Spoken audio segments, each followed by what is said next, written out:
critical skill for any circus prop, but it's about to come in handy for these next tricks, and that is to be able to hold an object in your open palm and twist your hand around and keep an open palm and never have the object fall off. It's called cup. So that's how you would spin a ball on your finger.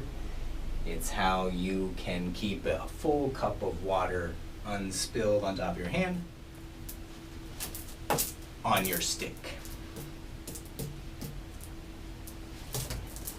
So you're just gonna slowly at first, probably get it moving just a little bit. And you're gonna keep it balanced on that center point as you try and cup your hand around. It's easier to go very slow. You can cheat it if you want to pinch with your fingers at first so you know what the movement is like. But as you get the speed up, you're gonna match the speed of it, and that's how you can get control of it before launching it in a throw, or how you can link it from that side. You can do it with both hands. You can pass from one side to the other.